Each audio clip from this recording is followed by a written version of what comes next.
Did she say anything? I didn't hear her say anything. I didn't either. She just got up and left. Have a drink on me.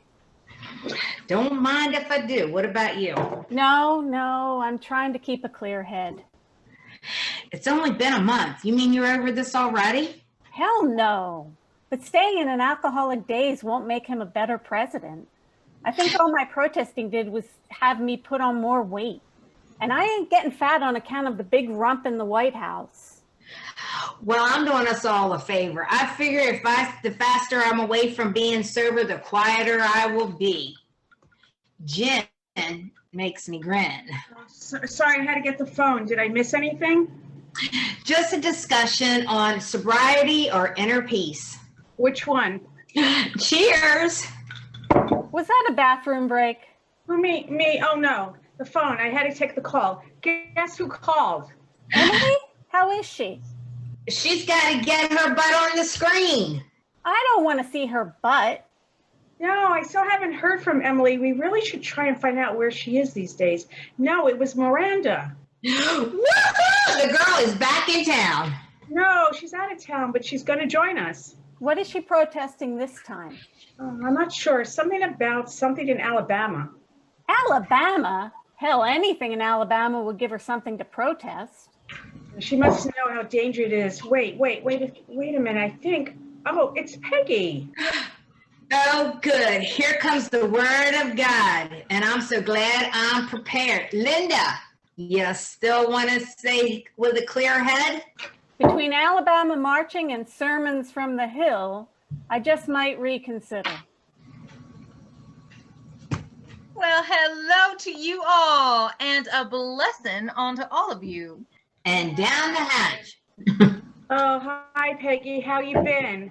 Oh, the glory of the light shines down on me. His truth resides in the White House. Hallelujah. Oh, that's so nice. We're having a surprise visitor today. Well, praise be. Who is it? It's Miranda. You remember Miranda, don't you?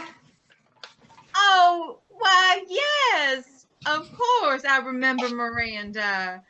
It would be such a pleasure to see her again. But I can't stay. I've got to go to a meeting over at the White House. Well, here she is now. Hi, Rose.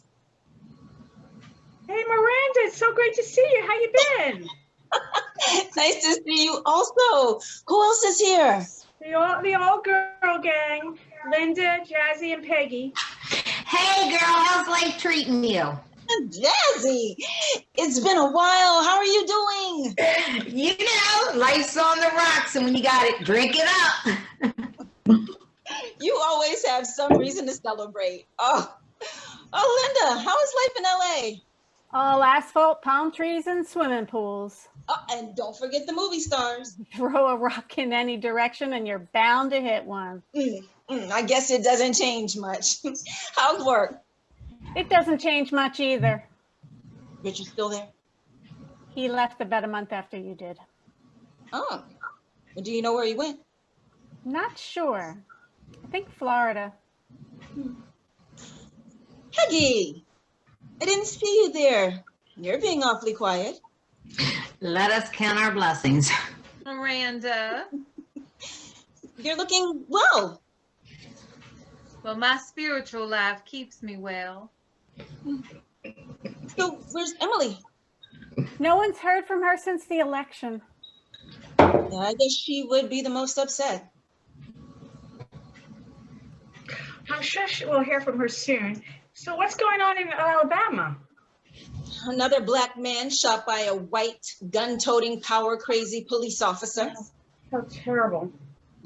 Another poor lost lamb taken too soon. Was it some type of drug incident? He was a 58-year-old man walking home where he lived while caring for his mother. Shot 5 times in his own yard. And probably in the back. I don't get it. He was in his own yard. Why was the cop there? Well, the officer said there was a string of burglaries in the area, and Greg Gunn fit the description. And let me guess, he was a black man, right?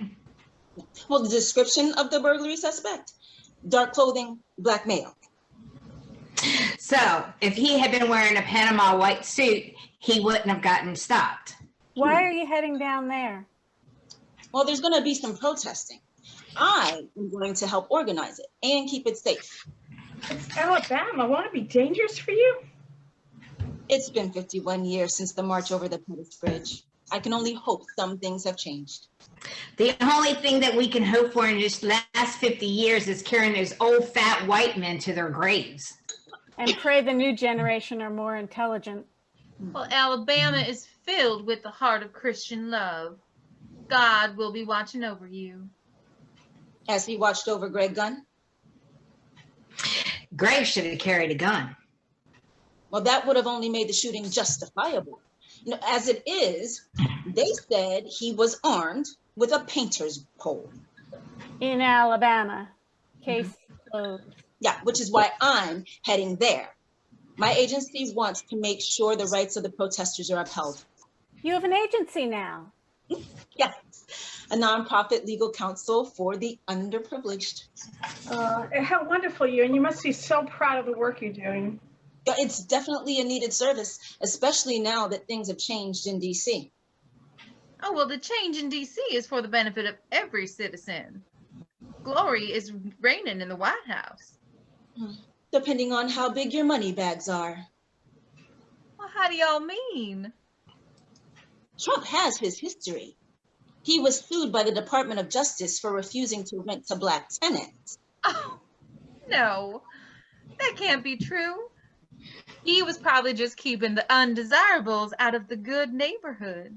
Yes, undesirable skin colors. A man of God does not see the color of people's skin. Which just might prove your savior ain't from God. Oh! Now I know you all are just funning with me, but I continue to pray for all my friends that they will see the light and rejoice in the righteous coming of change. Oh my God, I guess we could all use some help and hope these days, no matter where it comes from. I don't know. You know, I don't think prayer is going to stop what is coming. What's coming? But it just seems the great white wave is washing over this country, and I fear there are going to be more Greg Guns lying in the streets. Oh, I hope you're wrong. It seems whenever racism raises its ugly head, Jews are always on the list. Oh, no, that's definitely something that you don't have to worry about. Trump loves the Jews. Why, his son-in-law is of the Jews. The verdict is still out on whether Kushner is authentic. Miranda, when do you head out? Tonight. Well, stay in touch. Let me know you're safe. I will. Yeah, it was nice seeing everyone again. You know, someday we have to have a reunion. Yes, we got to have a barbecue and I'll bring the booze. You will. We'll see. I'll send God's guiding light to watch over you and keep you on the white side of light. The white side. Oh, definitely the right side. Okay. Thanks. Everyone take care. It was so nice seeing Miranda. I hope she takes care of herself. Oh, I could lead a prayer for her. Let's all bow our heads. Hold up. Where are you going? If there's a prayer coming, I might need a sip of the blood of Christ. A little wine is calling me. Way ahead of you, but I get something stronger than wine. Oh, Lord, we ask you to watch over our good friend Miranda and help her walk on the righteous path. As long as it comes with a righteous drink. Amen. Amen. Amen.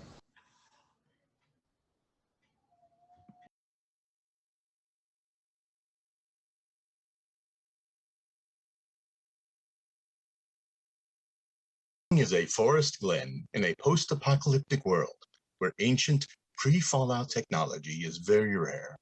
Oh, and there are elves.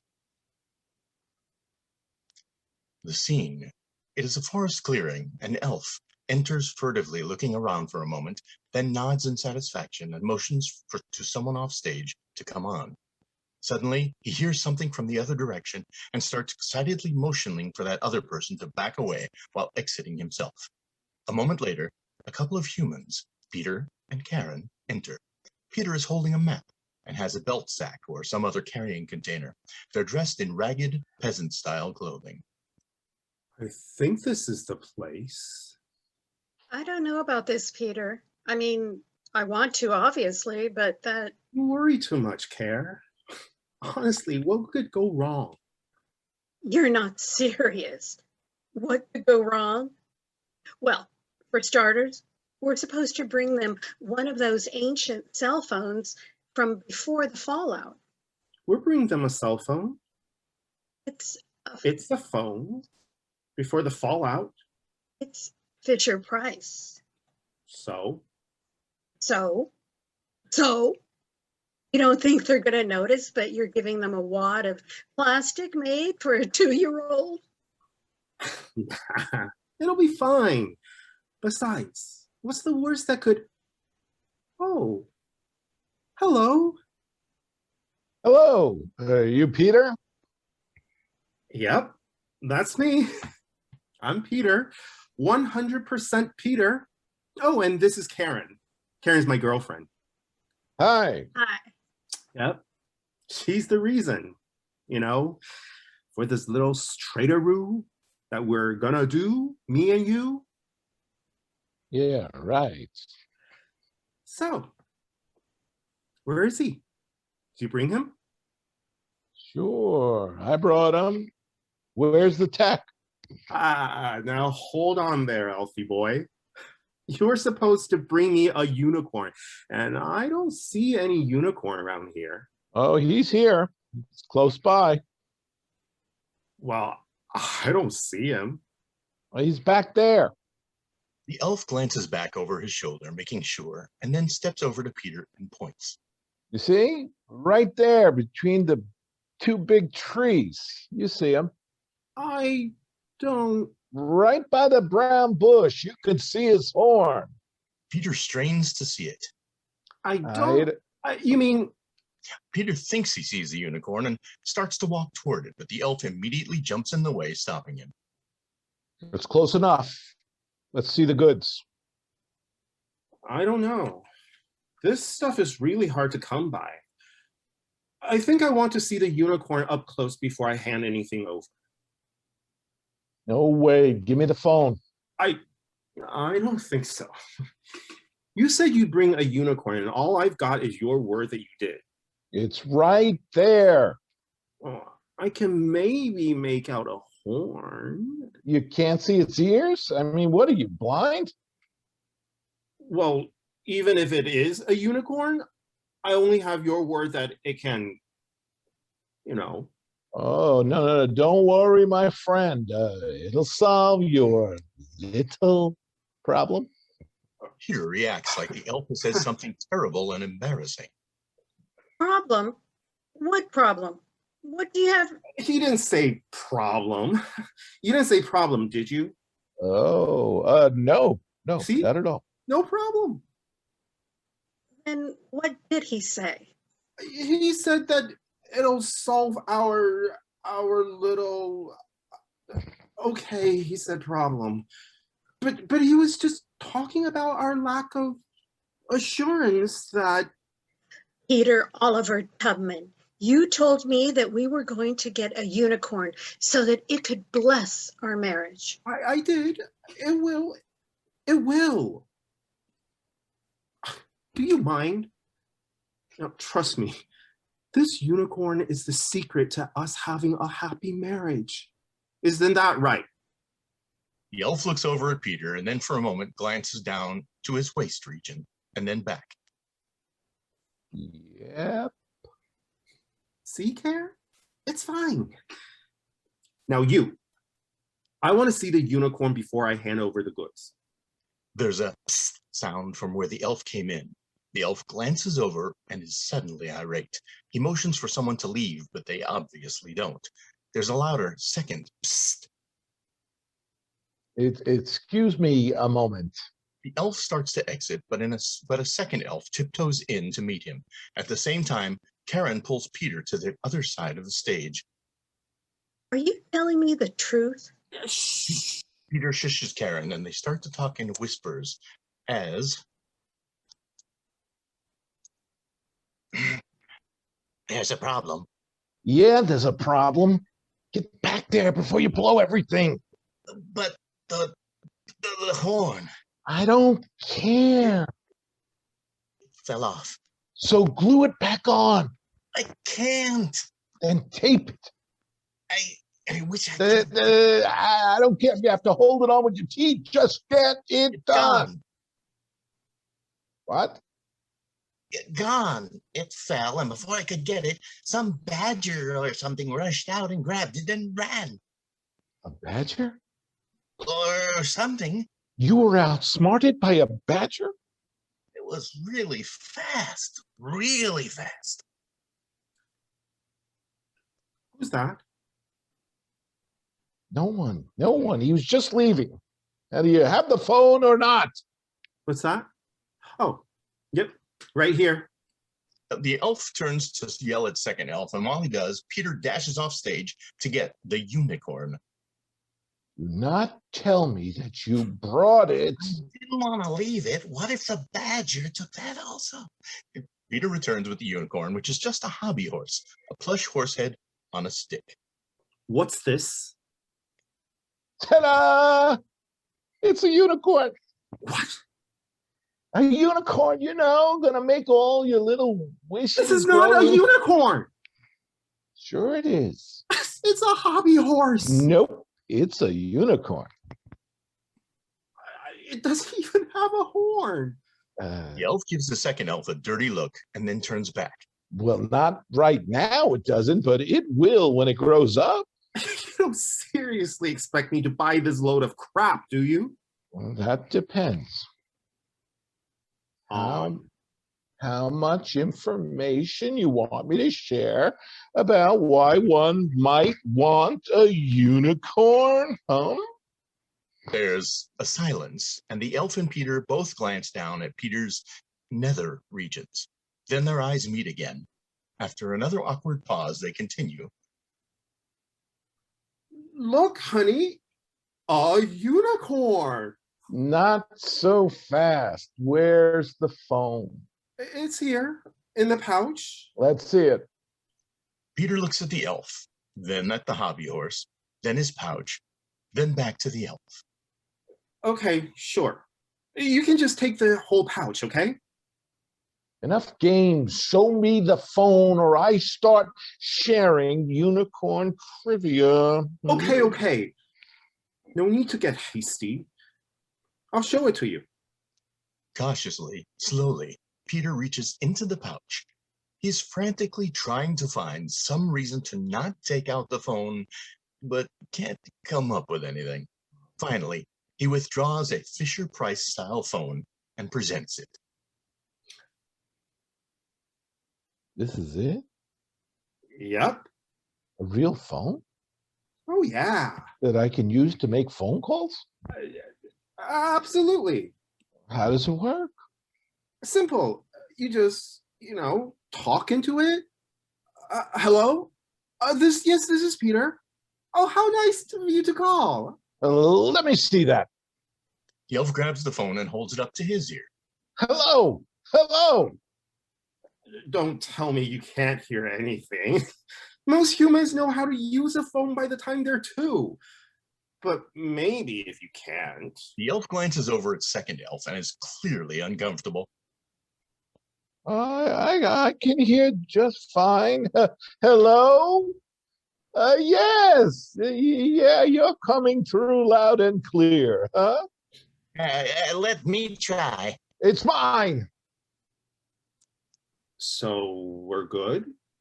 The elf and Peter stare at each other, both realizing they've been had, but neither ready to lose face by admitting it. Yeah. Good.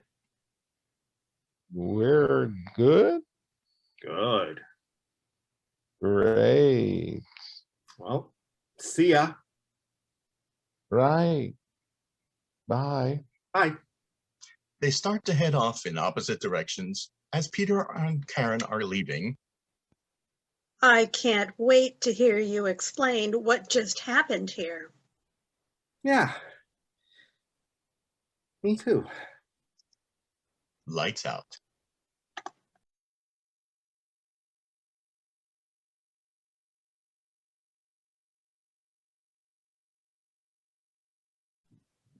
Setting Donnie's garage, time, the very near future. Blair, wearing corporate clothes, is typing on her phone. Donnie enters, carrying a toolbox. What the? Good morning, sir. Who the hell are you? Blair, How'd you get in? through the door. It was locked. I never let little things like that stop me. Scram, will you? Your anger is perfectly understandable. A man's garage is his castle. Leave now or I'll call the police. Go ahead. Right. I'm reporting you as an intruder. Expect a rapid response. Emergency 911, please state your name and address. As if I don't already know, Donnie. You intercepted the call? It was routed to me automatically. Say what? These days, all government services are coordinated. GPS identified me as the nearest help. If you required first aid, I could administer it straight away. So you're with the government. Department of Public Safety. What's this all about?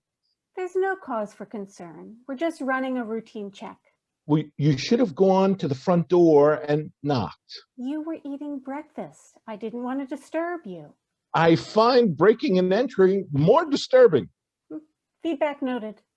By the way, you'll be pleased to know your vehicle passed my inspection. I'd love to stop and complain, but I have to get to work. That remains to be seen.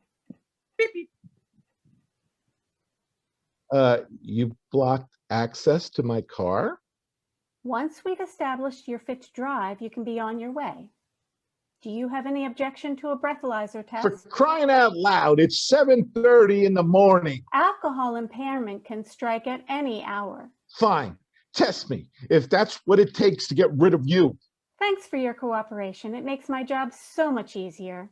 I can't tell you how much I loathe resorting to handcuffs. Please exhale onto the screen. Now unlock my car. You're not a wine taster, are you? Pardon? I had one once. He always spat out the samples, but this app still detects alcohol. Is there a problem?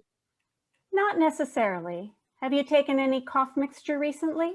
No. Or been tongue kissing someone under the influence? You have no right to ask me a personal question like that. I'm afraid we do, when the lives of motorists and pedestrians are at stake.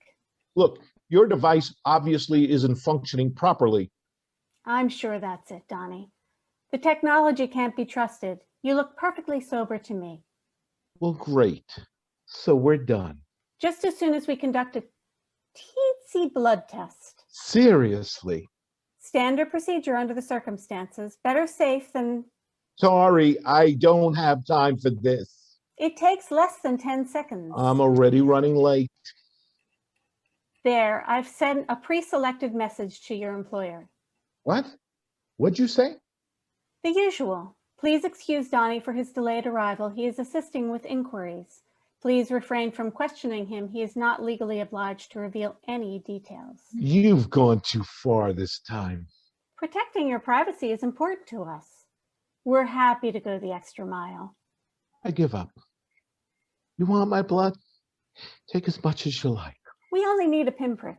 Hold up your finger. There's a needle in my phone. Sterilized.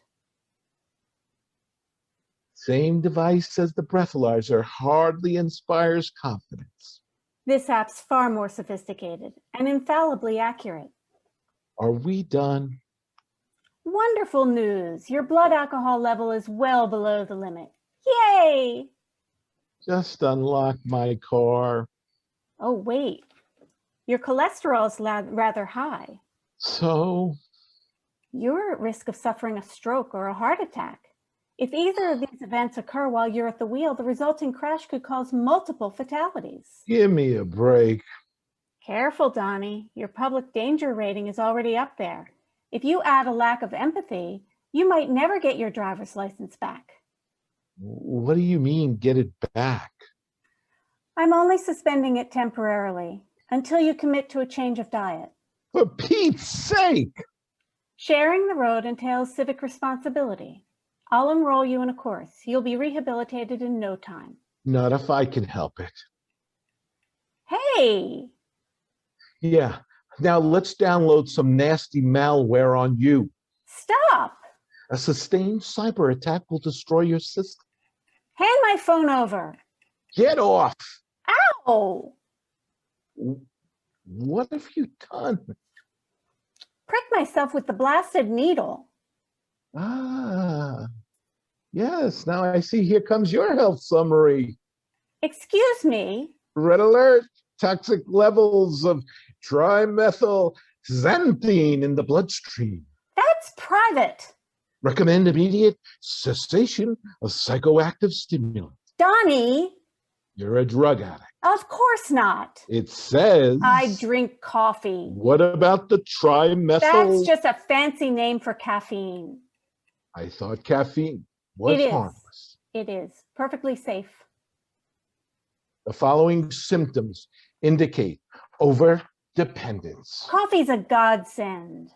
Religious devotion to the drug. It makes me super efficient. Delusions of grandeur. You've seen for yourself how I excel at my job. Manic obsessiveness. No way. Denial. This is ridiculous. Dismissive mockery. Millions of people drink coffee. Why pick on me? Acute persecution syndrome. Okay, I admit it. I'm hooked. I've tried cutting down, but I can't. Go cold turkey. That's how I quit smoking. All it takes is willpower and a bit of support. From who? I don't have anyone in my life. Hardly surprising. Oi. Sorry. I just meant you come on pretty strong. I know. I'm a total wreck. You just need to take things easy. Relax. How? I'm in a constant state of hyperstimulation. Listen, Blair. I'll help you kick the habit. Honest? Sure. Let's get you healthy. What about you? Your cholesterol. Do you have someone to monitor your intake of saturated fats? Not at the moment. I'm recovering from a messy breakup. My ex was far too clingy. Oh, you poor thing. I noticed your waistline. You've been letting yourself go, haven't you? I do need to get back into shape, yeah. Let's motivate each other. Yeah. Yeah, we could both do with a training buddy. Who's there, partner? I've never had a partner before. We'll be like mutual life coaches. Oh, Donnie. That's the most romantic thing I've ever heard. What? Mutual life coaches. For better or for worse. Yeah, I have to get to work now. You're not safe to be behind the wheel, remember? But don't worry, darling. I'll drive you. Everywhere. From this day forward.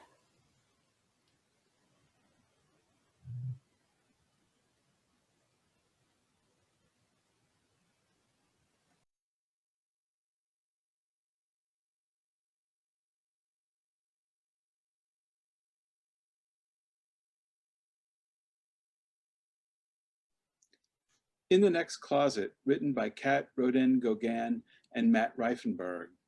At Rise, Lisa is standing with her braces trying to tie Greg's tie. She keeps losing her balance while trying to do this task. One limb is shorter than the other, but she uses her walker to steady her balance as best she can while tying the tie. I'm sorry, honey. Don't worry about it. You know I hate ties anyway. I bet I could put a bow tie on you. I'd go naked before I'd wear a bow tie. I like the sound of you naked. Lisa begins to kiss his neck again, which again is difficult because of her balance. Greg leads her to sit down on the bed and kisses her. Those lips. I could kiss you all night. Hold that thought. I won't be out that late. Do you ever wonder what it would be like if I could go with you? Do you? It's easier not to. When you're out at these events, I just imagine you're at work. Well, I am. Technically. I know it's work. I just meant, at the office work and not with. Lisa kisses Greg again. With Cassie? No, it's fine. Lise, I know you better than you know yourself. I know what "it's fine" means when you say it. Well, she's pretty. So are you. You know she doesn't mean anything to me. Not anything at all. I mean, she's a friend, I guess, in some stretch of the word. A friend with benefits? Do you really think I'm hooking up with her? I don't want to think it. Then don't. It's just business. Business that helps both of us, Don't forget it. It's our future I'm building here. Not mine and Cassie's. Mine and yours. I know. And I love you for that so much. And for everything that you do for us. She looks at the ring on her finger. Do you ever imagine it's just us walking into that room together? In you and your bow tie and me showing off this ring, we'd turn heads. Or stomachs. I know that sounds harsh. A girl can dream, even girls who turn stomachs. Dreams serve little purpose, I'm afraid. It's not how I feel. Lise, you know my heart. You have my heart. But it's not how the business world works. It's an image, a mirage, a persona. That's all. And I only have a few years left and I'll be at the top of the corporate ladder, and then it won't matter about your walker. And then I promise you will be on my arm when we walk in. The next Bill and Melinda Gates? Exactly. So if it wasn't for my walker, you would take me to the gala tonight? Of course I would. Or better yet, I wouldn't even go. It's definitely not as fun as you imagine it to be. It would be fun if I was with the most handsome guy there. A knock is heard at the door. Greg, it's me. Open up, lover. Fuck. Lover? Don't start. I've told you she means nothing to me, but we've got to get you hidden. Say no more. Lisa uses her walker and goes slowly, but trying to go as fast as she can, to the closet. Greg, visibly nervous, closes the closet door. Greg starts to move some of Lisa's luggage left on the bed, but the door opens and Cassie enters. Good thing I'm not a robber. I just walked right in. Phew. Yeah, I dodged a bullet there. How do I look, lover? Pretty damn hot. I do, don't I? She looks in the mirror. I'm a lucky man indeed. I wore this dress just for you. I know you like red and breasts.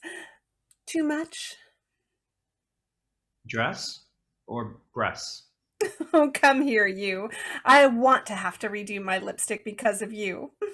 Greg walks toward her and Cassie pulls him close, kissing him passionately. Now that's more like it. We've got time to mess up a few more things before we have to go. Can I get you a drink? What are you offering? You, my lady, have your choice of chocolate milk, a Gatorade, a Diet Dr. Pepper, or water. Ooh, it's a hard decision, but I'll take the Diet Dr. Pepper, please. Greg opens it up and pours it into a glass with some ice. We'll have some real drinks at the gala. You look great, Greg. It's been too long. You see me at work pretty often. Well, not often enough, but I get sent to your branch a few times a month. I guess I just wish it could be more often. Same. But we have enough of these black tie affairs, and I wouldn't take any date other than you. You know I'm a pretty good bedfellow for the night, too. She starts to sit down on the bed and notices the luggage. Well, it looks like you have a bedfellow already. Where is she? Who is she? Look, I know we're not exactly exclusive, but I thought we kind of had a little something special between us. We do. Of course we do. I can explain. I think I've seen enough. It's not what you think, really. Well, what is it then? When you knocked, I was just getting ready to call the front desk. I think either they gave me the wrong room or someone forgot their luggage. Now that's a story we will have to tell tonight. I'm sorry for thinking the worst. No need to apologize. I know how it must look. Yeah, it does look that way, but I see how you look at me when I do come to your branch, and the way you stare at my ass, and then how I catch your eyes with mine sometimes. Do you ever think of us doing it? You know me. I'm all work. Well, at work you absolutely are, but like tonight, did you think about me coming back to your room and slipping off this little red dress and The phone rings once, and then the closet door springs open with Lisa falling out of the door and onto the floor, a walker beside her. Oh my God! Greg, what's going on? Don't be scared. It's not what you think. It kind of is, 'cause I'm kind of thinking, why is there a strange woman lying in the hotel floor of my boyfriend's room? Your boyfriend? I mean, yes, I suppose that all that is true. I mean, I don't know about the boyfriend part because I don't really know him. How insensitive of me. Of course you wouldn't know about that part, but you will someday, dear. I'm sure there's someone like you out there who's just as desperate for love as you are. Your own special weshel boyfriend. I just didn't want you to think that your boyfriend and I were having an affair or something. Oh, heavens, no. It never crossed my mind for a moment that that was what was going on. Maybe it should have. Greg, no. You don't have to. Wait. Greg? How'd you know his name? Oh, I overheard you call him that. Well, don't just stand there, lover. Help the poor girl up. Greg goes over and stares at Lisa as she stares back. What do you need me to do?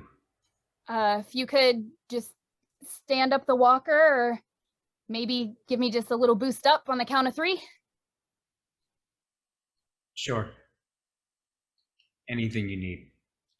Greg stands the walker up and goes behind Lisa, lifting her up to standing while holding her tightly. I am really, really so embarrassed. Thank you, Greg. Thank you both. This room was my room and I checked out, but then I had to come back to get my luggage and I got stuck inside the closet and tried calling your room number, which is why the phone rang, but then I lost my balance and, well, you know the rest. That's quite a story. How did you know the hotel number? I heard him, Greg, is it? Say it to someone he called. Are you a savant? That's amazing. Cass, really? Come on. Well, I can't remember a phone number. Does that make you a dumbass? It was a compliment to her. Listen, I'm just saying that despite your misfortune in life, as it were, you have a gift. And I just thought hearing it from someone like me might motivate you. And it has. You'll never know just how much. I could never be you, of course, but I'll keep what you said in mind. See, Gregory, she gets it. You're the only one who doesn't. And she's in no shape to travel tonight. I'm gonna pay for you to stay here tonight, you and your caretaker. Now, I'm not judging, mind you, but they really shouldn't leave you unattended for so long. I'll take care of it, Cass. You keep this room since you're here, and I'll get another one. Oh, no. I couldn't let you do that. I'll be okay. Just go enjoy your event. You both look amazing. That we do, lover. That we do. I think you are the most beautiful one by far. He's looking at Lisa. Oh, Greg, I could cry. You're being so kind to her. You never cease to amaze me. Let's get going to the gala. Well, are you sure it's okay to leave her here? I'm pretty sure she's seen the worst people here, and she survived us. Oh, all right then. You know I love your sense of humor.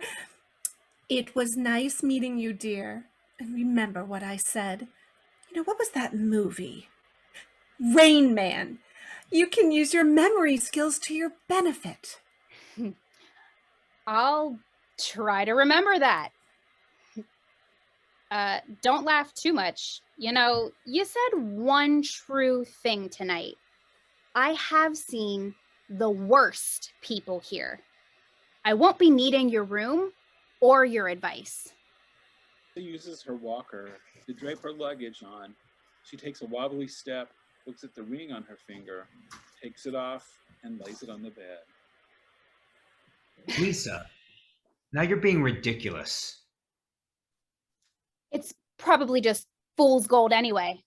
Here, perhaps this was meant for you. She picks the ring up and hands it to Cassie. Lisa walks out with her walker, luggage, and a smile. Greg starts to go after her. Lisa, Lisa, wait!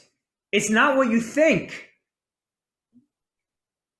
Lisa continues walking away. Greg walks back to the open door of his hotel room to see Cassie admiring the ring on her finger, talking to herself.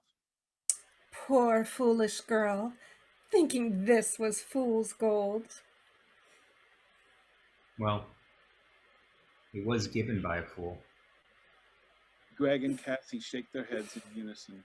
Greg puts his head in his hands. Lights fade. The end.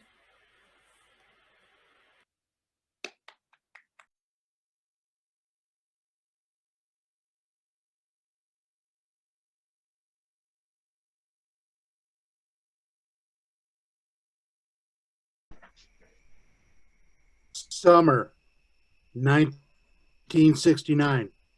Somewhere on the Cambodian-Vietnam border. 4 soldiers on patrol walk through the valley of knee-high grass. It is very hot.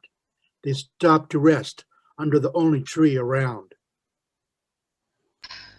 Okay, let's take 5 under this tree.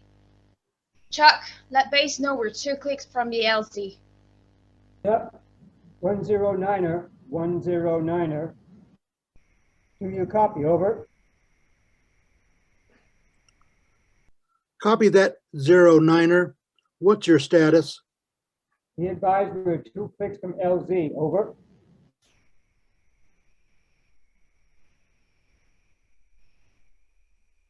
Charlie Company has not reported any sign of NVA around here, but keep your eyes open anyway.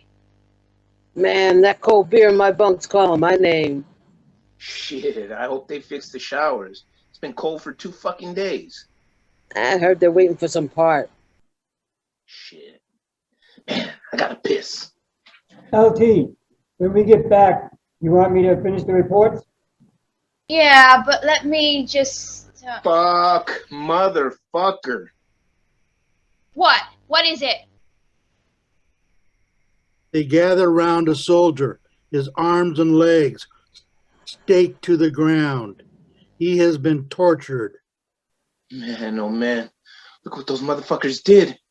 I didn't even see him lying on the ground tied up like that. I just came up right on him. That's fucked up.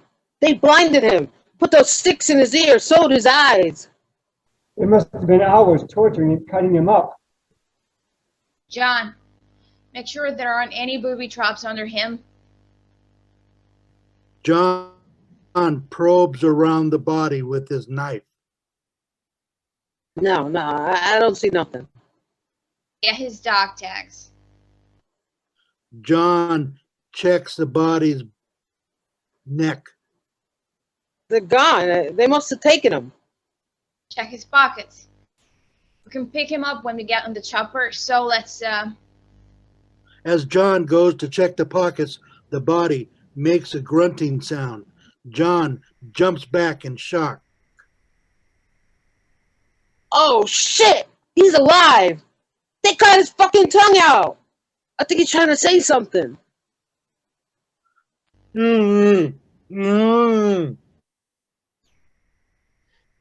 Let me see if I got some morphine. Danny Oh, checks shit. his Paul first took aid my kit. last one, and he didn't even replace it. We got to get the bird here ASAP. call it in. Tell base. Tell we need the medevac ASAP. 1 Zulu Niner, 1 Zulu Niner, be advised, we need a medevac top priority. Over. The nearest one is at Dock Towel, ballpark ETA 40 minutes. Copy that. Over and out. It's going to be 40 minutes, LT. Then I guess we're gonna sit tight and get him on the bird. John goes to the body to check the body's pockets. Oh, man. Look what I found. This must be a picture of his daughter. He looks no more than 3. Cute kid. Too bad. Well, at least he's alive. He's going back to the world and he can see her. Yeah, back to the world. See her? How the fuck's he gonna see her? He's blind. Can't see Yeah, her. he'll be back even if he can't see her. Can't see her. Can't hear her. He's so fucked up he can't do shit. Who the fuck wants to go back like that? I sure don't. But he's alive. Look what they done to him. He's blind. He's deaf. They cut his tongue out. What the fuck? But he's still alive. That's the point. Life is sacred. Sacred? It's sacred. Where the fuck do you think you are, man?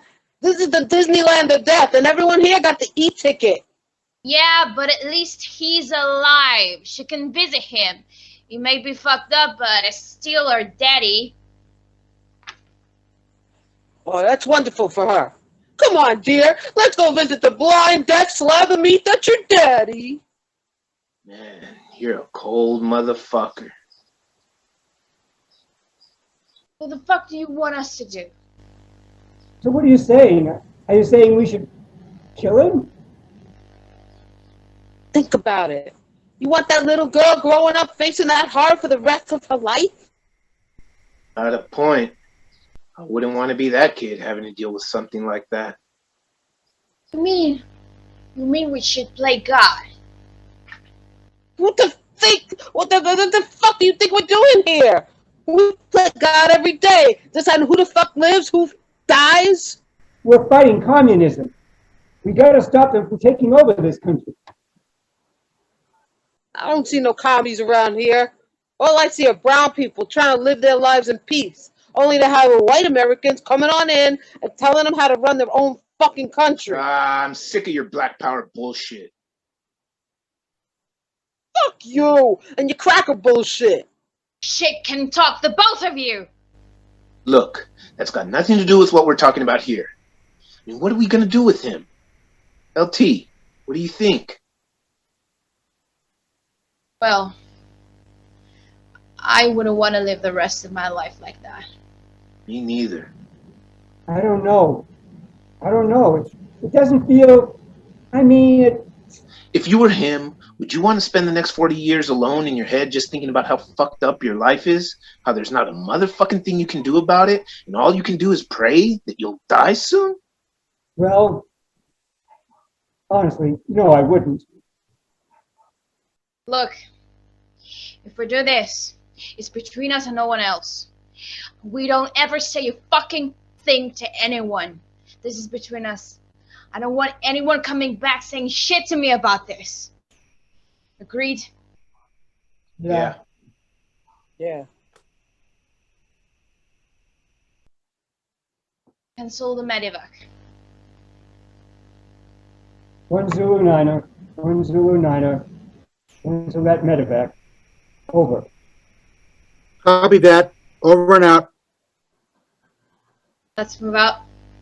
We will take him back with us when the bird comes.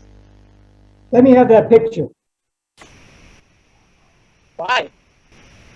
When I get back home, I want to look her up and tell her what a hero her daddy was. John hands Chuck the picture. The men walk away.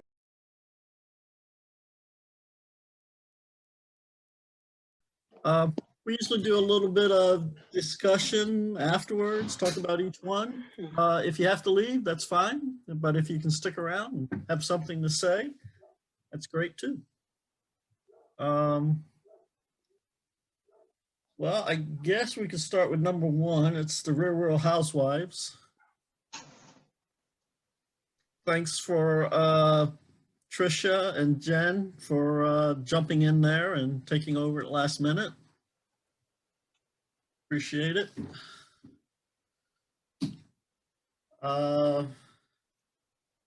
Where is Laura and Jackie? There's Laura. Hello. Again, must be Jackie. I'm here. So, how was the second episode for all of you? I enjoyed it. Great. There's no recording too. What's that? You're recording this. Yeah, I generally do record this.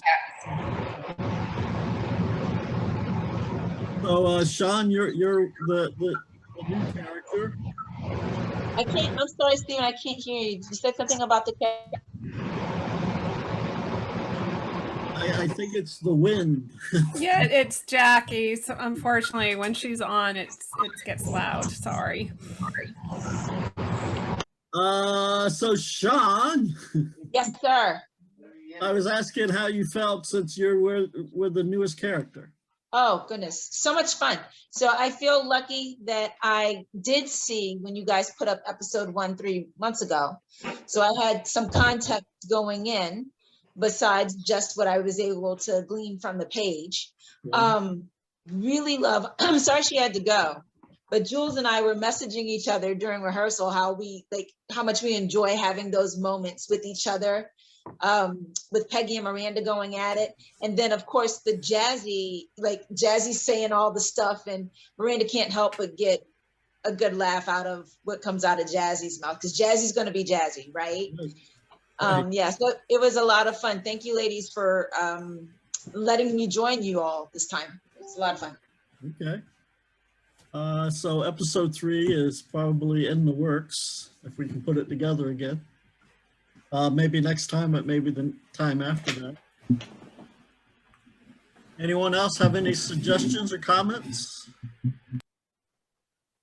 I really enjoyed jumping in last minute with it.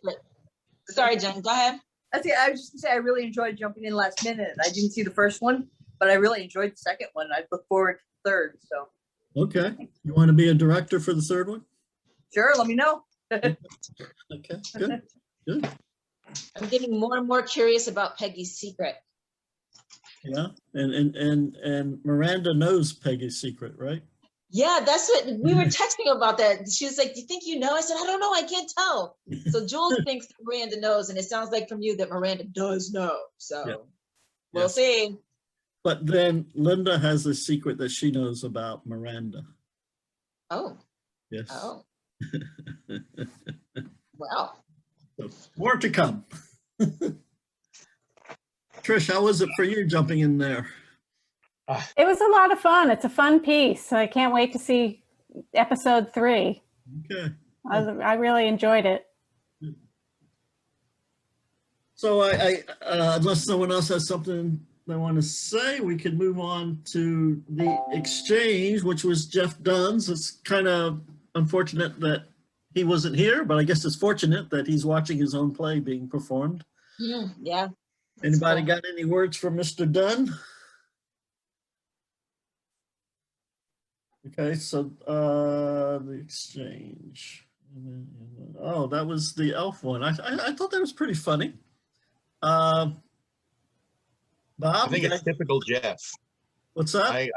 I think it's typical Jeff. His Bear Productions usually does a play reading of his on Sundays. So if he's got real stuff, real productions going on, then he kind of puts it on hold. But I have a collection in my laptop of at least half a dozen or more of his plays, and he specializes in the slightly oddball humor of just one weird situation, like the exchange. So and he tends towards the fairies and the elves and unicorns. He does, and the supernatural. I mean, he did one that I auditioned for before COVID kicked in and put a stop to it, where it was a meeting between I think Cassandra and Apollo as old frenemies.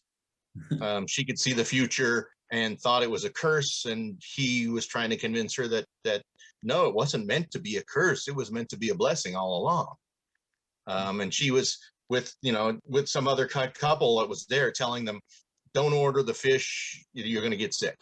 And of course nobody ever believes Cassandra whenever she tells them something.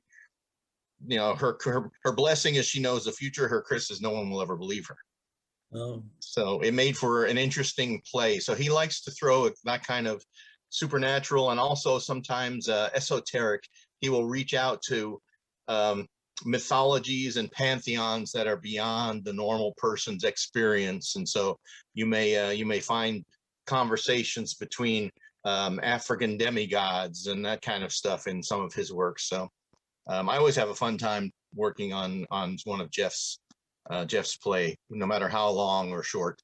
And I've gotten to be a pharaoh. He did one about college students that the whole it's called the pyramid scheme, and the whole reason why the pyramids were built was actually a college joke, a prank between two students who had the Hebrew slaves take all this rocks that were supposed to be used for something else and cover up this huge temple in the shape of a pyramid so no one could see it. And the pharaoh comes out and they all think that they're going to die, and instead the pharaoh says, it's a great idea, it looks magnificent, it protects everything, it's awesome, I want 3 more.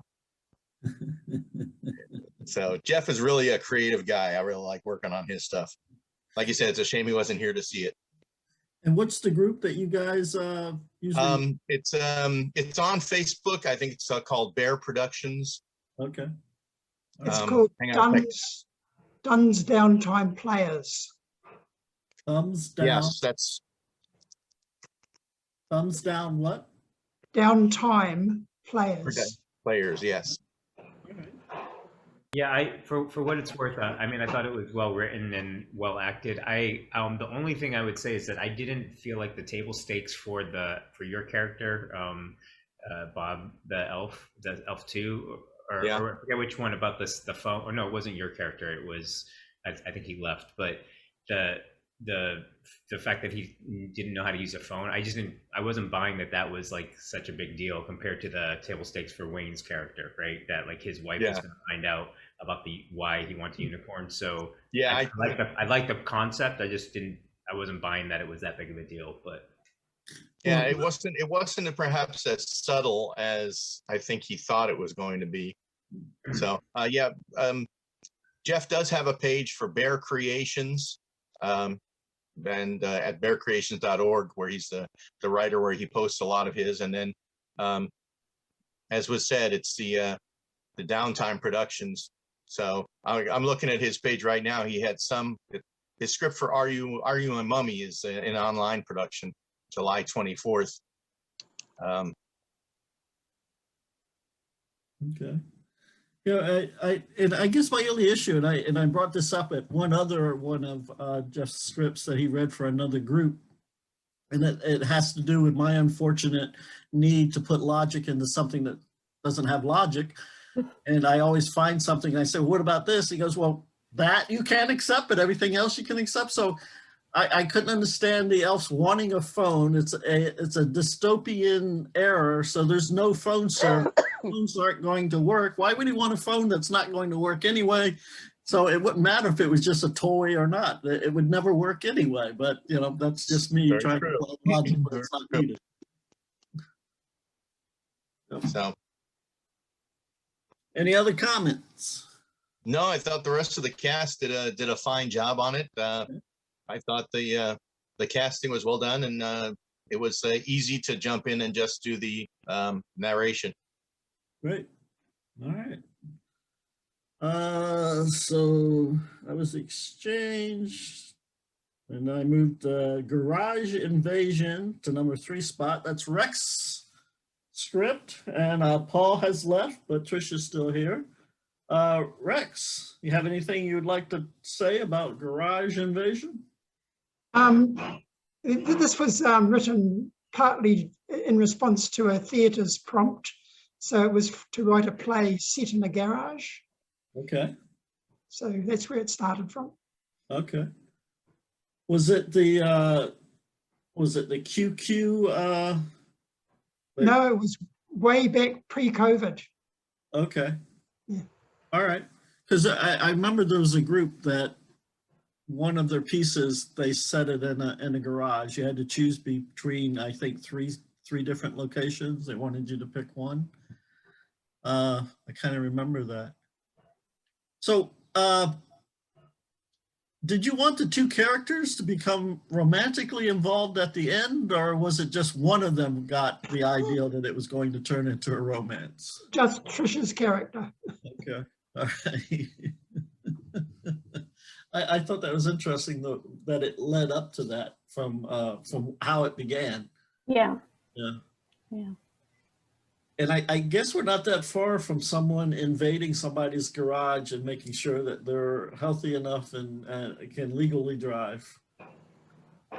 I think we're getting to the point where the car is going to do that for us. Yeah. Well, from what I understand, people who have gotten numerous DUIs, they have to breathe into a breathalyzer for the car to start. Yes. Yes.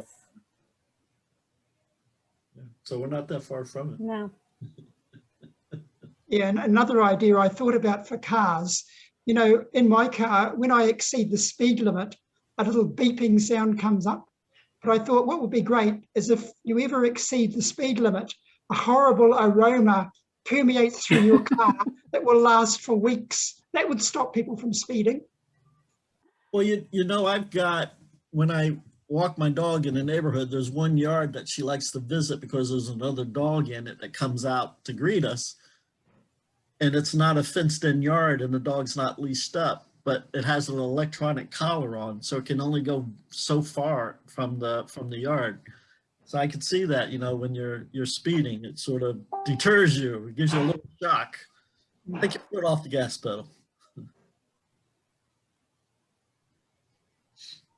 Any other comments for Rex? Well then, that was number 3. Number 4, the next closet. That was a very interesting script, and it was from 2 writers, correct? Yes. Yeah. And you usually work together, right? We do, yeah.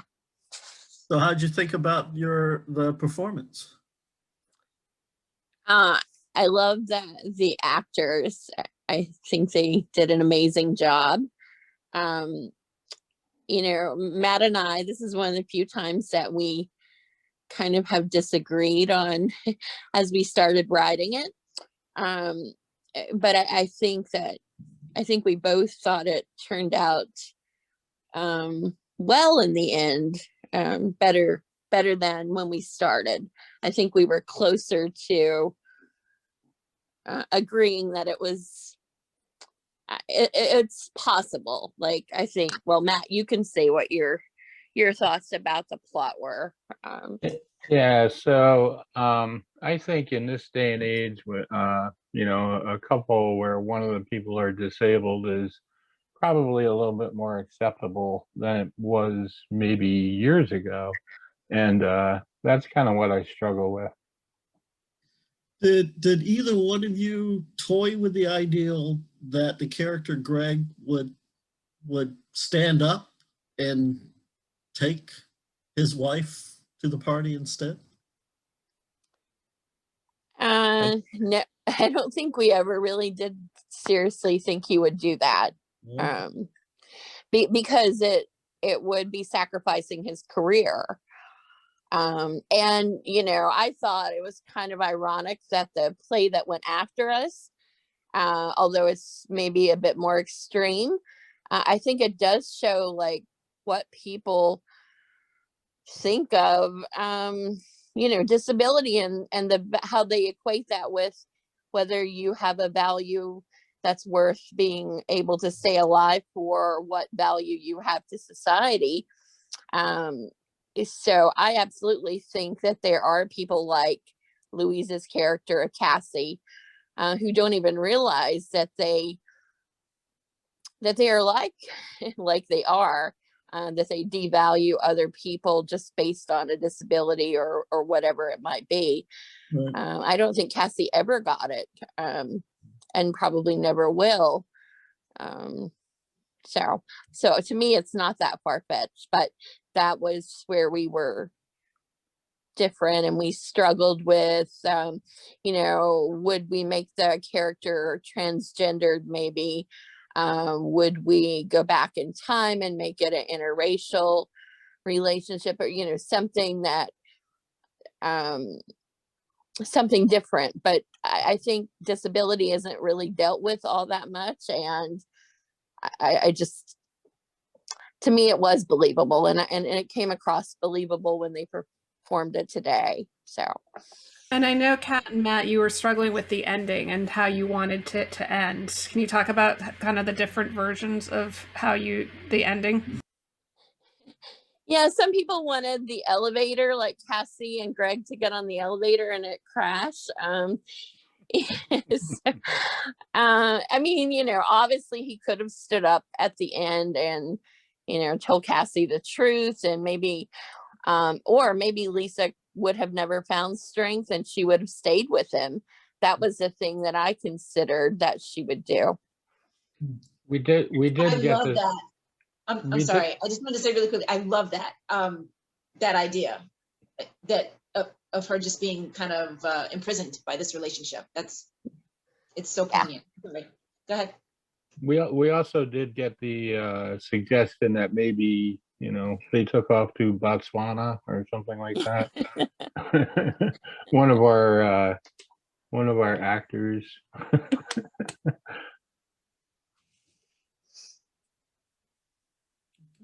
Great. So you two continue to work together? We do. Got one for next month? We can have one for next month. Yeah. We're in the middle of writing about 8 or 10-minute plays. And I have one that I've written that I might submit for next month. How about you, Louise? It seems to me you're getting kind of typecast a bit. Would you ever want something else? Oh, I've played such a wide range of parts. I'm happy with whatever part, but yes, this one was a bit narcissistic. The last one was a little crazy, so it's been fun though. I've enjoyed each part. They're really fun parts, but yeah, we'll see what the next one is to offer. And you're really good at it. Well, thank you. I mean that in the best possible way. I always enjoy your performances. Always. So, and you as well. Thank you very much. Well, the last one was the patrol. It took 2 months, but we finally got it on. How you doing, Craig? Doing good. Thank you. Good. I was very pleased with the performance. I was very happy with it. All of them were wonderful. Good. So You really wanted them to just leave that guy there? I mean, they didn't even kill him. They just left him there. Well, actually, they did because there was a gunshot. Oh, right in the end. There was a point, and I guess it wasn't loud enough. I'll have to add that in the editing. Yeah, there was definitely a gunshot at the end. Okay. Because you don't know who does it. Okay. Maybe I can just black the screen out and have a gunshot in the background. Oh, that'd be lovely. Absolutely lovely. Yes. Great. So, Elena. It's Yeah. late for you, Present. isn't it? What? Sorry? Late for you, isn't it? It's yeah, it's almost 2 in the morning a.m. But okay, it's fine. It's a little, no, but I've loved to challenge myself with a male role at first, and secondly with the role that was very tough and involved in the war, and it was it kind of continued, I don't know, with the war theme that I played in the last time with Roberta. So it kind of continues the thread. Somehow there's a thread that I've loved it, but it was so. It's a dick play, but also honestly it was fun to play a man. And I guess LT could be, well, maybe not in the Vietnam War, but LT could be a woman. And Could be a woman, yeah. Could be a woman, yeah, yeah. I just assumed the idea of the man because I was fascinated about the fact of playing a man. But okay, yeah, sure. He could be a woman, yeah. And I like Leslie's costume. Yeah. Yeah, I was trying to see if the camo would show up. Yeah. I tried to wear something. I was thinking what I can wear, and I came up with this whole thing full of holes, but she beated me off. she made it the long distance. But yeah. So cool to have this on her face. So yeah, and also the hat. Yeah, I was trying to, be as much of a guy as I could, and tough guy, and the hat and the green camo, and yeah. Also, I don't know if LTs have glasses when maybe they have.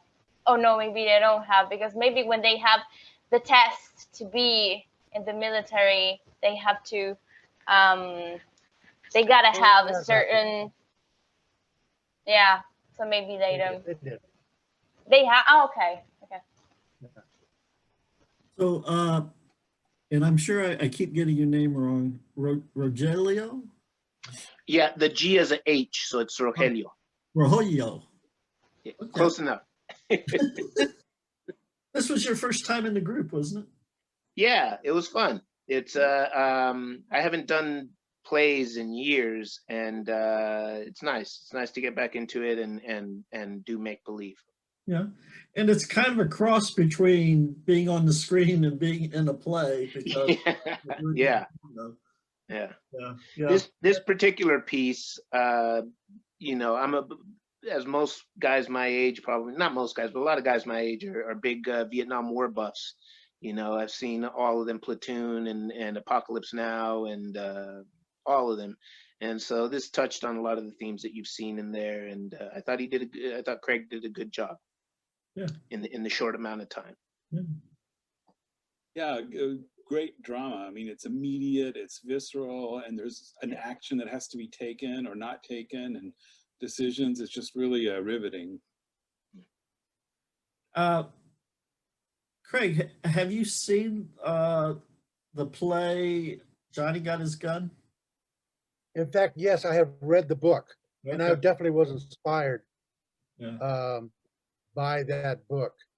I also was inspired by author Michael Hirsch, who he did a really weird short story about a group of guys who won't go on patrol up to the Highlands and they never come back. So, considering that you read the book, Johnny Got His Gun,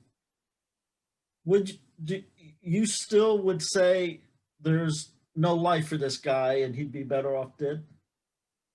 Well, I personally would take that. John is really what I would be saying. That's Okay. yeah, that's my voice right there. Okay. All right. Because to me, I certainly wouldn't want to be in that position. Right. And I would welcome someone to, kill me.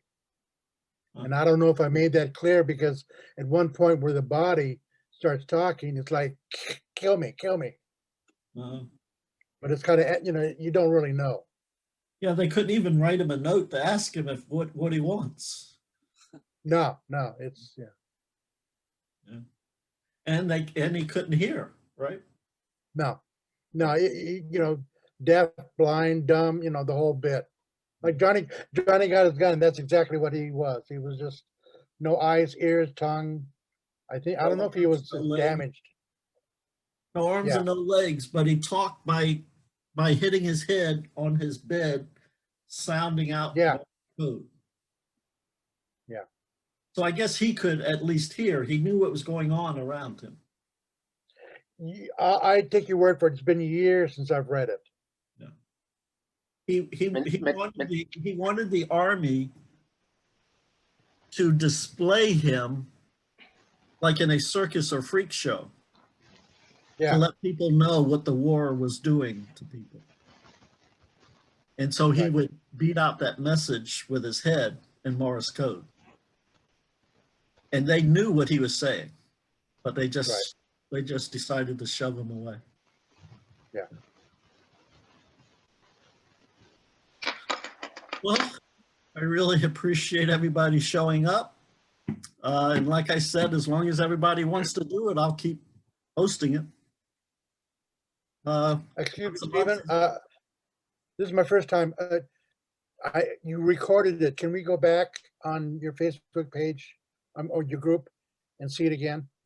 What I'm going to do is I'm going to edit, put in all the credits for everybody, cut out the parts in between where there's kind of a lull, and then I post it.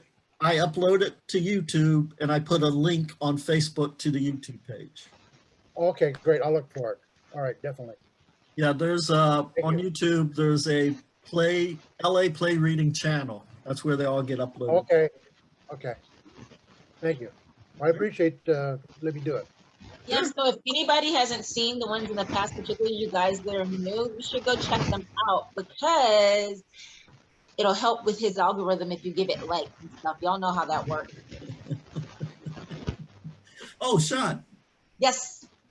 What did you think about the rendering of the last Jane of the Underworld? You want my honest opinion? Yes, I do. I liked it better without the overlay. I don't know the technical term for what it is, only because we're doing it for the camera, and camera picks up nuance, that effect shadows the faces. And so I feel like you miss what the actors are doing. Okay. I was trying to make it look more comic bushes. I totally got what you were doing. If there's a way to do that, but brighten it or change the contrast some maybe, so that we don't look like we're in shadow, I think it's a great idea.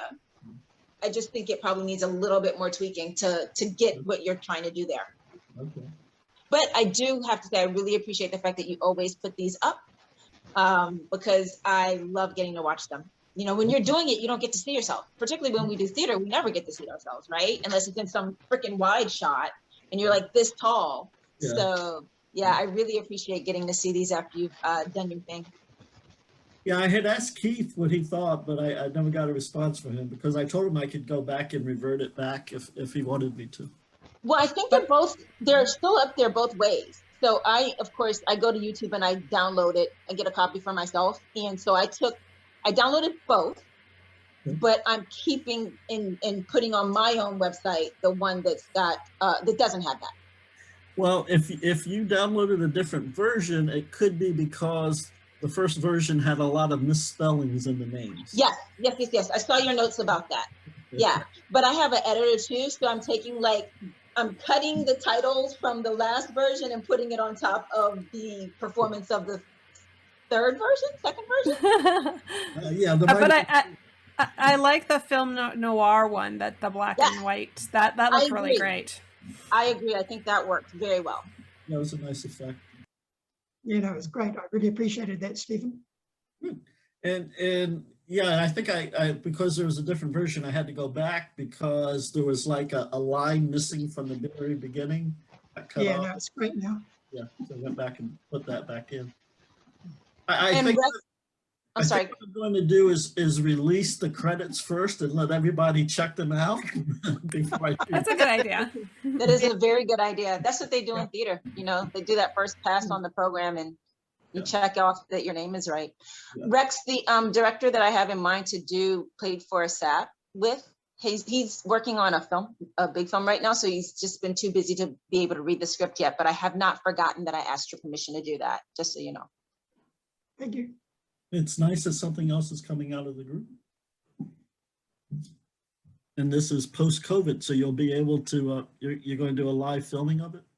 It would be, listen, it's not going to be some grand film, okay? Just to make sure we temper those expectations. But it's an easy enough piece, and given that it was written as a 10-minute play, that basically it's going to be me and a couple of friends that I know. And then I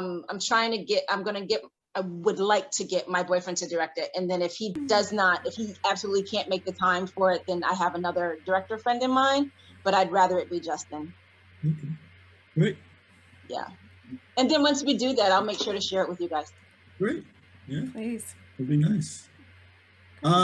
So I guess until next time. So what's the date for the next one? Tim, will you be submitting anything? Can't hear you. So you're go ahead. Maybe? Yes, maybe, but please proceed if I don't get it in on time. Okay. Well, you got it's the fourth Sunday, right? So that'd be July 25th? Yes. Okay, got it. Are we going to see you again, Ilana? Ilana? Elena, me. Okay. Yeah. I think yes. We'll keep you. She might be on the fence, Stephen. I can't tell. Okay. Well, thanks a lot for everybody sticking around as long as they have. All right. Have a good night. Thanks for doing this, guys. Thank you, Bye. everybody.